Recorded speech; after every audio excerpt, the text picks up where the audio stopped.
ये है पुरुषोत्तम कुलकर्णी जी की। उनका क्वेश्चन है कि northern arc posted Q1 result, please cover their result and con call. ठीक है, अभी देखो कल इसका रिजल्ट आया और अगर आप इसका जाके पीपीटी देखोगे ना और आप रिजल्ट देखो, इनका इनकम स्टेटमेंट पढ़ो तो आपको म्यूटेड लगेगा रिजल्ट, अच्छा रिजल्ट नहीं लगेगा। रीजन क्या है? क्योंकि अगर फाइनेंशियल सेक्टर का शेयर है तो हमें कंपैरिजन करना है Q1Q। अभी Q1Q को जो मतलब आप Q1 FY27 को कंपैरिजन करोगे Q4 FY26 से, तो आपको निम भी स्लगिश दिखेगा, आपको पैट भी स्लगिश दिखेगा, आपको निम में भी डिप दिखेगा। ऑप्टिकली रिजल्ट अच्छा नहीं लगेगा, बट अब जब डीप डाइव करोगे ना तो आपको लगेगा कि ऐसा है नहीं। अभी हम समझते हैं ऐसा क्यों नहीं है। देखो सबसे पहले क्या है, नॉर्दर्न आर्क का जो बिजनेस सेगमेंट है ना, दो पार्ट का है। एक है D2C सेगमेंट और दूसरा है ट्रेड सोल्यूशन। सो D2C सेगमेंट है, उसमें ये क्या करते हैं, उसमें ये करते हैं, तीन काम करते हैं। पहला करता है ये MSME, दूसरा करता है ये कंज्यूमर फाइनेंस और तीसरा करता है ये रूरल फाइनेंस, जिसको माइक्रो फाइनेंस कहते हैं। अभी जो ये वाला सेगमेंट है ना, पहला सेगमेंट मैंने बताया आपको D2C, ये ही इनका ब्रेड एंड बटर है। मतलब जो इनका टर्न अराउंड हुआ है ना, और ये कंपनी बहुत पुरानी है, आज की कंपनी नहीं है, इसकी लिस्टिंग हुई है एक साल पहले मोटा मोटा, बट ये कंपनी है बहुत पुरानी। पहले ये करती थी ट्रेड सोल्यूशन का ही पूरा काम, लेकिन अभी ये जो नया वाला सेगमेंट है D2C, ये हो गया 64% ऑफ द टोटल AUM। इनका टोटल AUM देखोगे तो 16,500 करोड़ का है और इसमें मोर देन 10,000 करोड़ हो गया है D2C सेगमेंट। अभी D2C सेगमेंट Q1 FY27 में ओवरऑल मोर देन 10% से ग्रो किया सीक्वेंशियली।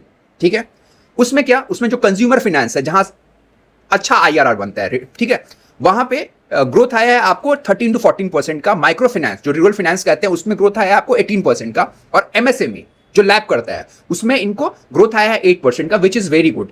तो फिर ये डिप क्यों आया, मैं बता रहा हूं।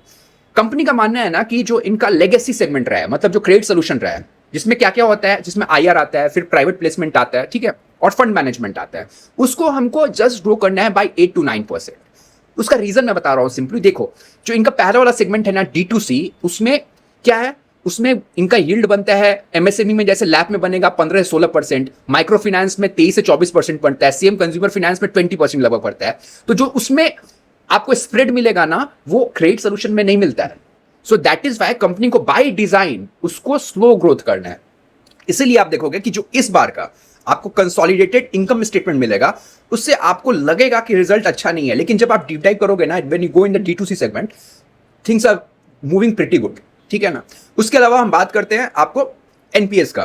क्रॉस NPA में इंप्रूवमेंट हुआ है Q1Q, नेट NPA में जो बहुत कॉन्ट्रडिक्टरी है। मैं बार बार जब भी मैं बैंक से NBFC को रिव्यू कर रहा हूं तो मैं पा रहा हूं कि अपस्टिक आ रहा है, बट यहां पे कुछ ऐसा नहीं हुआ। Even in the lab there is no issue.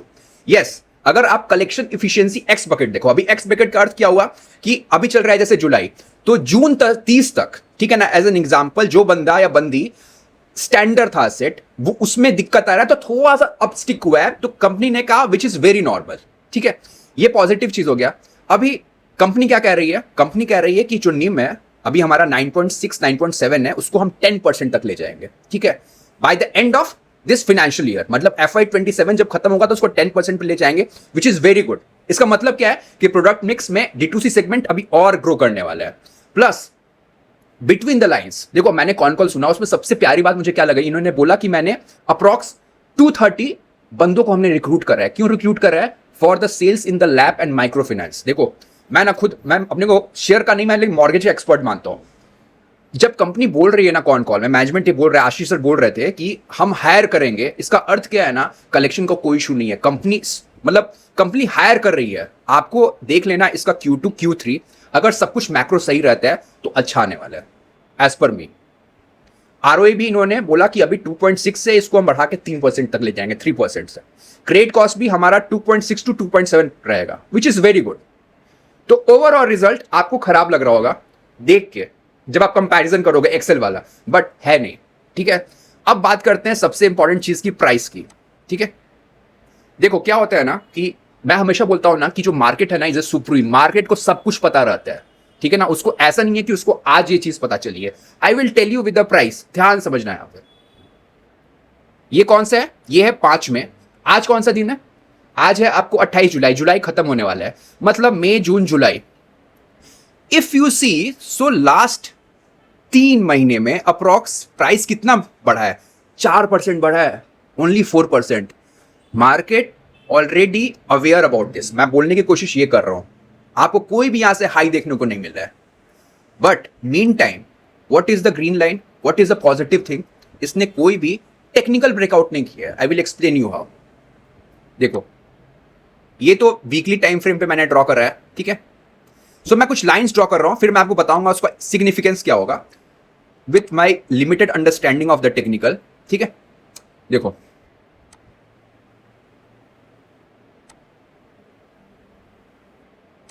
Just hold on.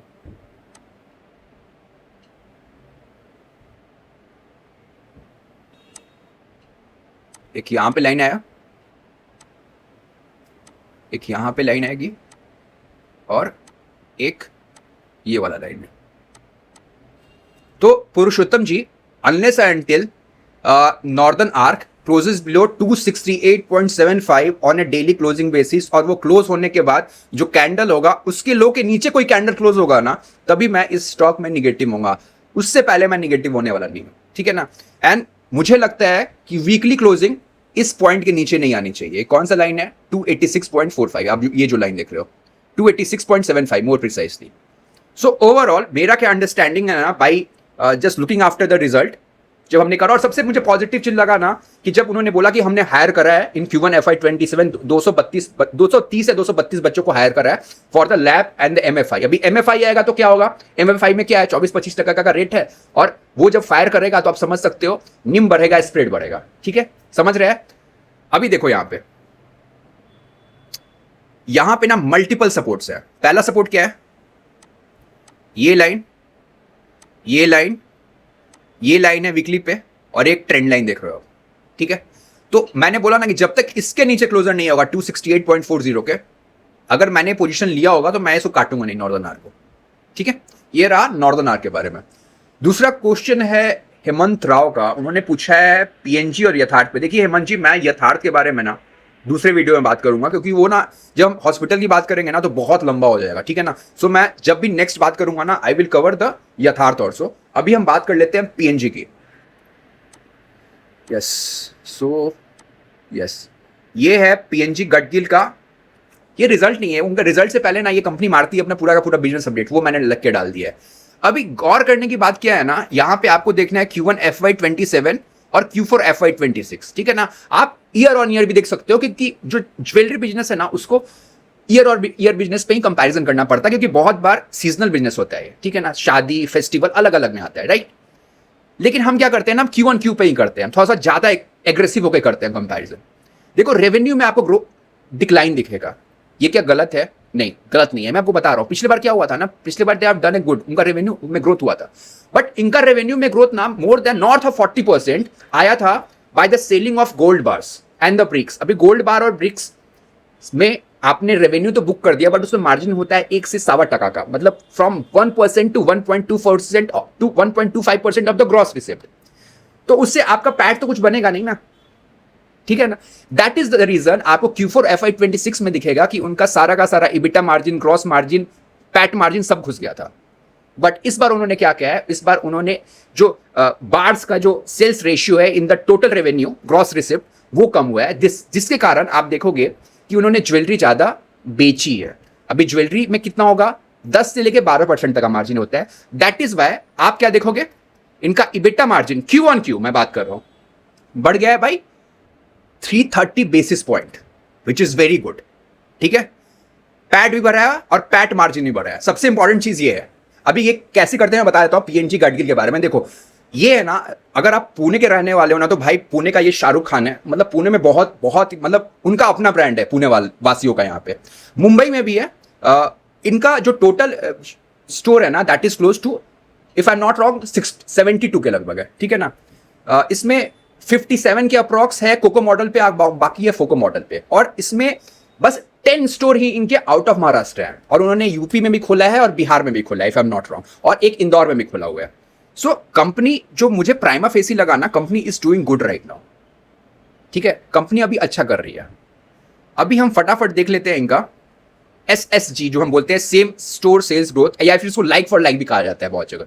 ये क्या है, ये 46% ग्रो कर रहा है year on year, which is very good, ठीक है। अभी आप देखो यहां पे इन्होंने लिखा है retail stud ratio improve 10.9% from 9.9% in the previous quarter. अभी स्टड क्या होता है ना, स्टड क्या हुआ, जैसे हम पेंडेंट लेते हैं तो उसमें क्या होता है ना, आप समझना, जब स्टड आप लेते हो ना, स्टड मतलब या तो गोल्ड गोल्ड जो ज्वेलरी रहेगी उसमें रहेगा कोई स्टोन रहेगा, डायमंड रहेगा, ठीक है, वो सब चीज को स्टड करते हैं। अभी उसमें मार्जिन ज्यादा होता है। जैसे ही आपका क्रॉस रिसिप्ट में स्टड रेशियो बढ़ेगा ना, तो आपका मार्जिन भी एक्सपेंशन होता है, जिसके कारण it is one of the reason यहां पे इनका इबिटा मार्जिन और पैट मार्जिन आपको बढ़ा हुआ दिख रहा होगा। ठीक है, अभी ये तो रिजल्ट मुझे अच्छा लगा, इनका अभी तक कोई कॉन कॉल नहीं आया, तो हम बता नहीं सकते कि मैनेजमेंट क्या कहने वाला है। तो प्राइमा फेसी मैंने अपनी जो मेरे को थोड़ी बहुत अंडरस्टैंडिंग है उससे मैंने अपना एक लॉजिकल कंक्लूजन निकाला कि ये रिजल्ट क्यों अच्छा लग रहा है। ठीक है, अभी हम फटाफट आते हैं पीएनजी के चार्ट पे। एक मिनट यार, मैंने कोई दूसरा चार्ट लगा दिया। यस, एक आपको बात बताता हूं, देखो अब ये है इसका मंथली टाइम फ्रेम पे चार्ट। मंथली टाइम फ्रेम में क्या हुआ, मंथली टाइम फ्रेम में इफ यू सी, सो इस पॉइंट से एक रिवर्सल आया। जब से इसका मतलब सितंबर 2024 में इस लिस्टिंग हुई थी, उसके बाद से ये डाउनवर्ड जर्नी में था। यहां पे हमें पहला टर्न अराउंड आया। अभी हम बात करते हैं, अभी हम जाते हैं वीकली टाइम फ्रेम पे। ये वाला कैंडल देखो आप, ये वाला कैंडल देखो। देखो यहाँ पे ना मैं ह्यूमन साइकोलॉजी के बारे में थोड़ा सा बात करूंगा। ये वाला कैंडल पता है कौन सा है? ये वाला कैंडल है जब आया था, इसका रिजल्ट अनाउंस हुआ था 11th मई का, ठीक है ना। उससे पहले तक आप देखोगे ना तो लोगों ने भर भर के इसके बारे में बात करा था, पीएनजी गाडगिल, पीएनजी गाडगिल, ठीक है, इतना मतलब ग्रिडीनेस एकदम चरम पे था। उसके बाद जब इसका रिजल्ट आया तो सब लोगों ने इसको कर दिया राइट ऑफ, ठीक है। और राइट ऑफ होने के बाद ये stock on the closing basis गिरता है बस 8%, और उसके बाद ये अपने लो से चढ़ चुका है अपने रिजल्ट आने तक 40%। और नाउ जब पब्लिक अब फिर इसका रिजल्ट अच्छा आया, मुझे अच्छा लगेगा तो लगता है कॉन कॉल भी सही नहीं होना चाहिए। तो जब इसका कॉन कॉल भी अच्छा होगा तो उसके बाद आप देखना इसके बारे में जितने भी एनालिस्ट है इसके बारे में बोलेंगे कंपनी बहुत अच्छा कर रही है, और पब्लिक ना इसके आसपास खरीदेगी, इसके आसपास। अभी क्या होगा, ये क्या है ना, ये है एक सप्लाई जोन। सप्लाई जोन क्या है, इसका रीजन मैं बता रहा हूं। यहां पे आपको क्या दिखाई दे रहा है, ठीक है, यहां पे खुला, यहां पे गैप है। अभी जो जो यहां पे फंसा होगा, कैसा भी रिजल्ट हो, जैसे ही आएगा अपना माल पटकेगा। आपको मैं दिखाता हूं डेली चार्ट पे, देखो ये। होता क्या है ना कि बहुत बार जब चीजें खराब होती हैं तो ऑलरेडी प्राइसिंग हो जाती हैं रिजल्ट के बाद, और जो बहुत गंदा रिएक्ट कर देता है शेयर कभी कभी। इसीलिए मैं बोलता हूं कि आप बिजनेस एनालिसिस के साथ साथ टेक्निकल को भी सीखो, दैट इज वेरी इंपॉर्टेंट। अभी देखो पीएनजी गाडगिल को मैंने कभी ट्रैक नहीं करा है, ना मेरे पास स्टॉक है, बट मैं आपको सिंपली बता रहा हूं, ठीक है। अगर मैं स्टॉक को ट्रैक करता तो मैं कैसे करता, मैं आपको सिंपली बता रहा हूं, आप देखना। मैं कुछ लाइंस ड्रॉ कर रहा हूं, ठीक है। अभी मैं बस यहां पे देखता, जैसे ही ये ब्रेकआउट आता ना, ये वाला ब्रेकआउट, मैं साला इसको स्टॉप लेके ना, ठीक है, मैं इंटर कर जाता। क्यों इंटर करता? क्योंकि इसने पहला रेसिस्टेंस ब्रेक किया है, यहां पे बहुत बड़ा गैप था। अगर कोई स्टॉक मर रहा है, मतलब अगर वो फंडामेंटली बहुत वीक हो रहा है ना, तो कभी भी इस तरीके गैप को फिलअप नहीं करता है, पहली बात, ठीक है। पहले ही अटेम्प्ट में इसने गैप फिलअप किया है, आप देखो यहां पे गैप फिलअप हो गया। उसके बाद जाता है ये दूसरा गैप फिलअप करता है, ठीक है। और अब ये जा रहा है, देखना जब इसका बहुत अच्छा होगा ना, यहीं के इसी के आसपास एक कैंडल बनेगा जहां पे सारी की सारी पब्लिक इसमें आके कूदेगी, पीएनजी गाडगिल में, ठीक है। तो स्टॉक अच्छा है, बट आप जब भी एंट्री करो ना तो आपने रिस्क को ही मैनेज करो। रिस्क मैनेज का अर्थ होता है कि आप अपना स्टॉप है आप वो क्वांटिफाई करो, ठीक है। ये था पीएनजी गाडगिल के बारे में। इसके बाद एक हर्षन का क्वेश्चन है अबाउट द डीप इंडस्ट्रीज।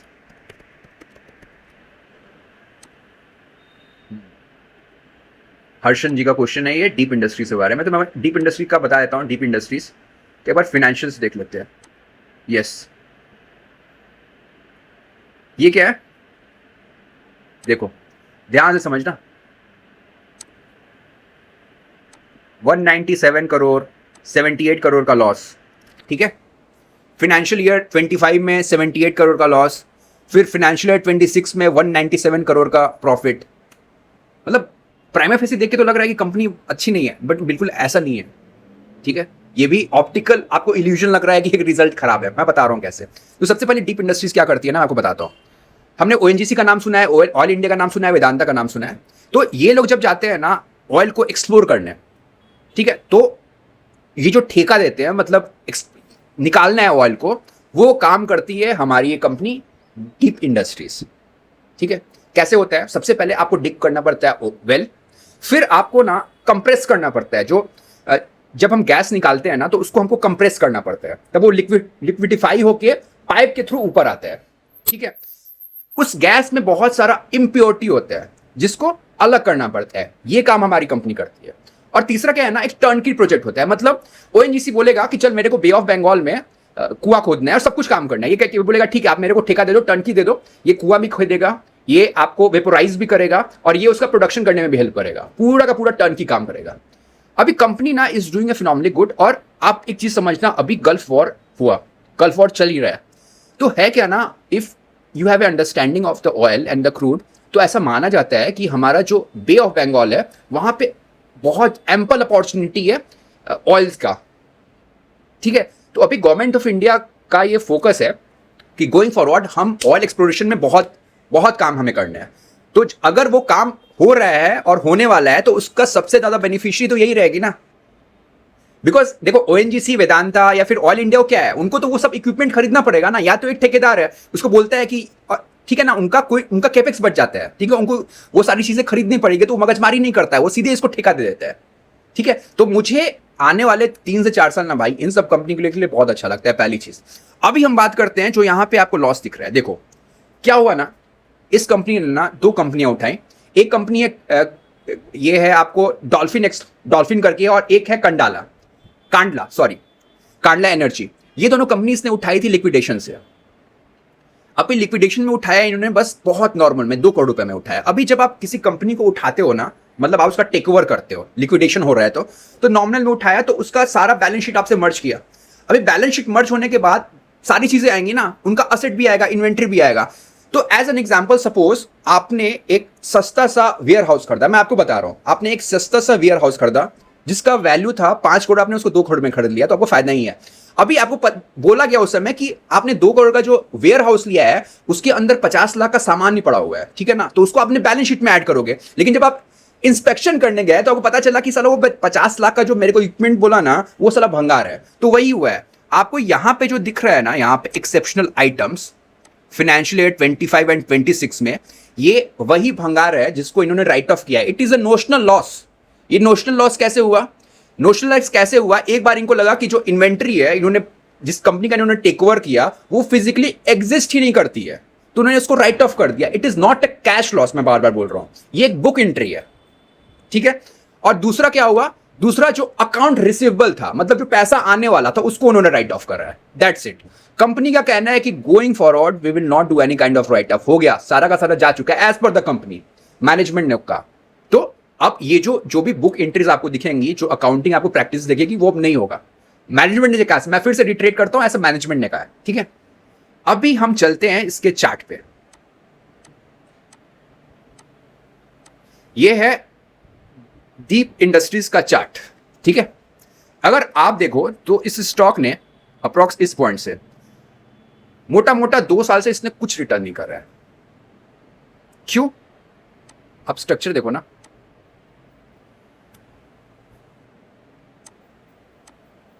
ये जो हाई है, इस हाई से नीचे है, मतलब ये क्या दिखा रहा है? A kind of distribution pattern है, ठीक है, मंथली टाइम फ्रेम पे। अब हम आते हैं वीकली टाइम फ्रेम पे।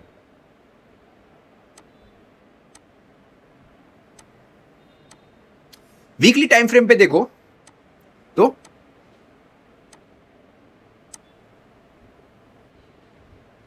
क्या पता चल रहा है?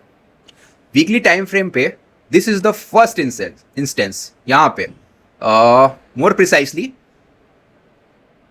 Around April 26 on the weekly time frame, the swing high what it made is higher than the previous swing high, which indicates कि टर्न अराउंड हो चुका है on the weekly time frame. So मेरा सजेशन क्या है ना, what I would suggest you that if someone has to play or if I have to play, what I would do ना, I will keep it as a stop, this line as the stop, ये मेरा लक्ष्मण रेखा रहेगा। और मैं अगर कोई pull back होता है, समझना पुल बैक होता है, तो मैं इस स्टॉप को on a weekly closing basis, not a daily closing basis, on a weekly closing basis मैं इसको स्टॉप लेके एंट्री करने की कोशिश करूंगा। बट रिमेंबर, ऊपर जो है, ऊपर there is a lot of supply, ठीक है, यहां पे आपने देखना।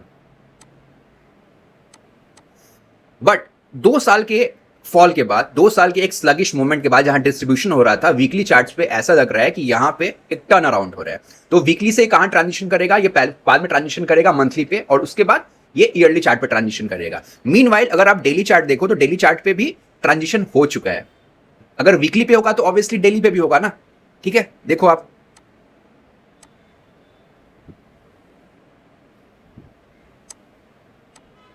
हो गया। ठीक है, दूसरा यहां पे दिख रहा है, दूसरा बेस यहां पे दिख रहा है। वीकली और daily positive, monthly yet to happen. ठीक है, कंपनी अच्छी है, नो डाउट कंपनी अच्छी है, और मुझे लगता है फ्यूचर भी अच्छा है। और जो भी अभी पंगा हो रहा है ना, उससे मुझे लगता है कि इंडियन कंपनीज को they have to and they should do it as soon as possible. ठीक है, ये रहा डीप इंडस्ट्रीज के बारे में। इसके बाद हमारे ग्रेडी भाई हैं 6691 और एक अनुपम भाई हैं, इन दोनों ने पूछा है सेंको के बारे में।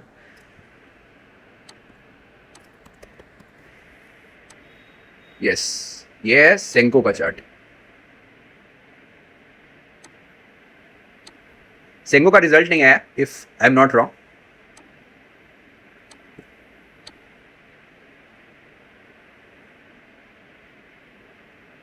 अच्छा है, ये क्या है ना, वही मैं बोलता हूं ना कि बीज जो बन रहा है ना, बीज बन रहा है अभी, ये ऊपर की तरफ फटेगा। It's a good chart. अभी इसको कोई ट्रैक्शन नहीं मिलेगा, but the chart is telling कि बिजनेस में मोमेंटम आ चुका है। ये चार्ट ये बता रहा है। आई टेल यू हाउ, देखो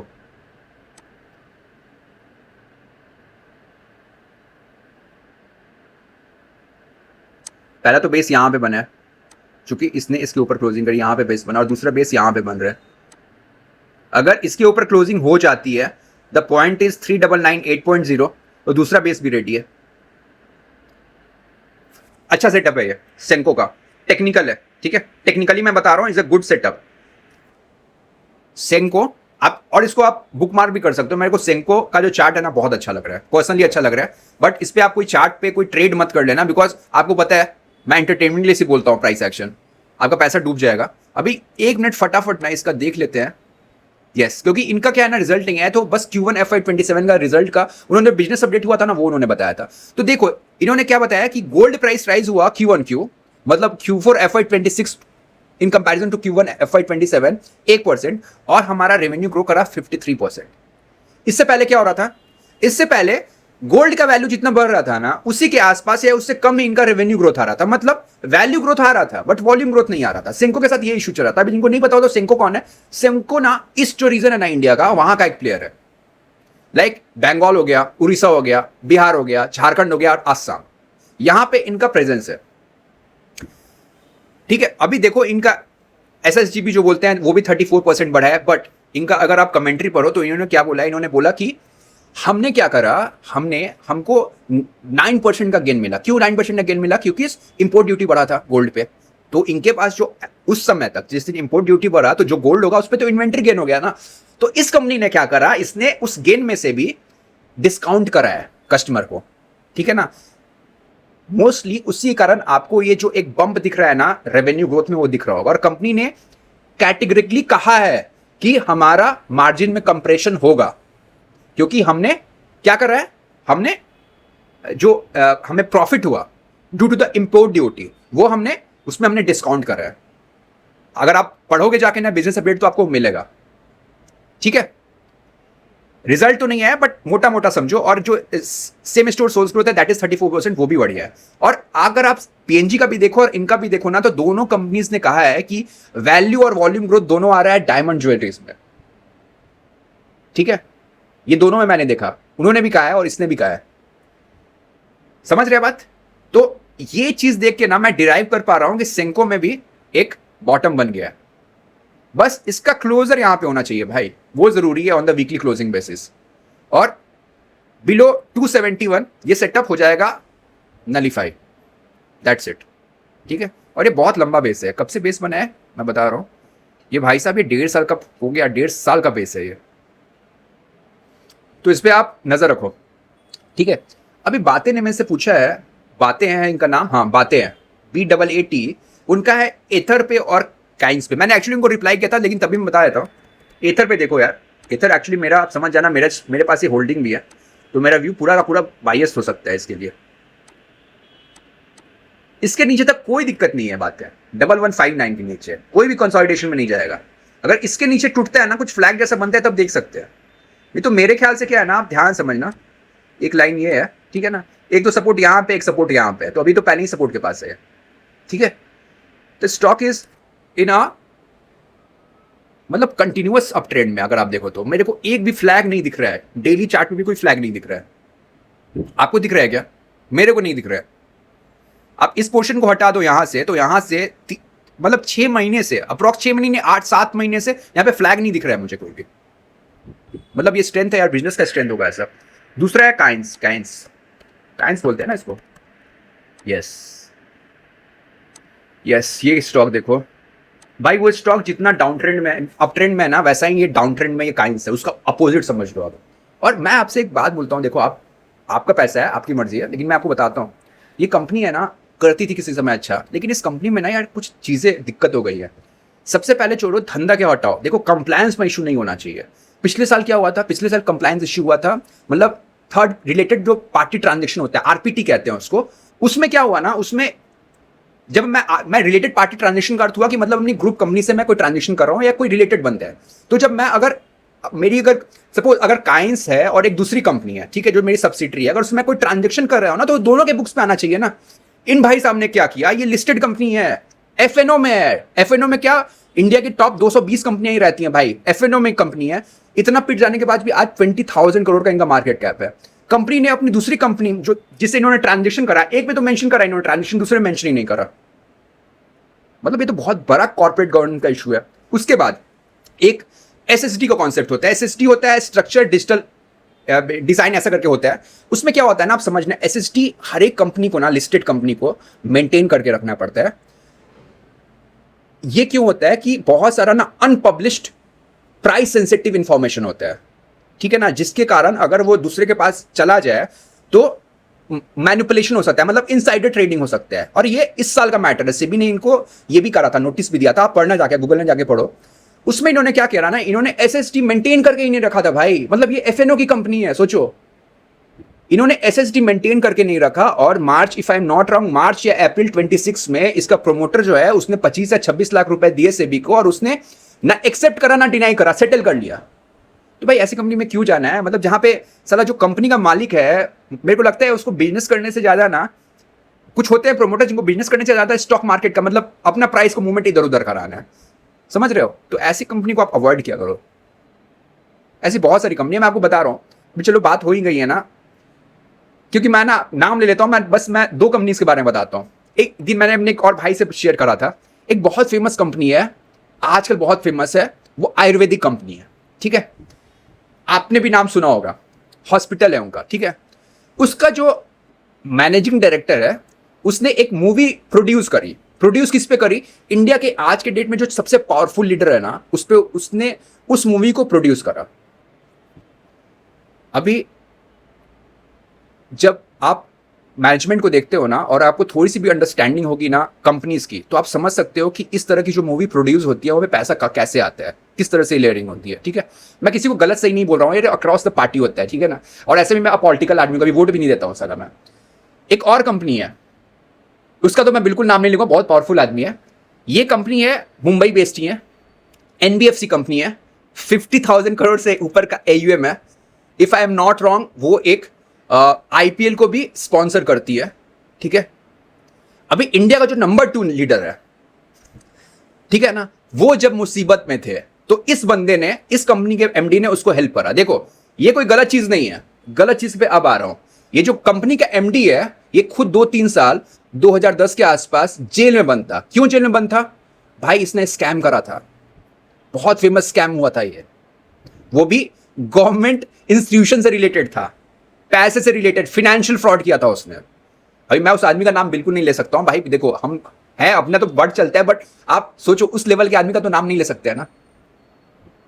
तो इसलिए क्या है ना कि जब आप कंपनी में इन्वेस्ट कर रहे हो ना, तो आपको प्रोमोटर का थोड़ा सा आप पता कर लो भाई। अगर लॉन्ग टर्म के लिए कर रहे हो, अगर सट्टा कर रहे हो ना 3-4-6 महीने का है, तो तब तो कोई दिक्कत नहीं है।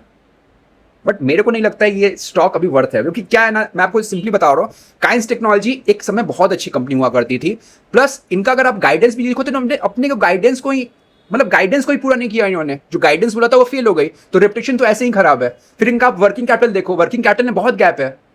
और मैं बता रहा हूं, अब कोई एफआई जो जेन्युइन एफआई रहेगी ना, गुरर रहेगा ना, मेरा मानना है कि जो एफआईज रहती है ना, जेन्युइन एफआईज, वो बहुत एथिकल होती हैं as compare to the Indian companies. वो कोई पैसा नहीं डालने वाली है इसमें, बहुत नाम खराब हो गया इनका। ठीक है, आपने पूछा नहीं था, लेकिन मैं आपको शेयर कर रहा हूं चीजें। अभी हमारा एक पीयूष भाई है, उसने पूछा है HFC companies like India shelter and home first.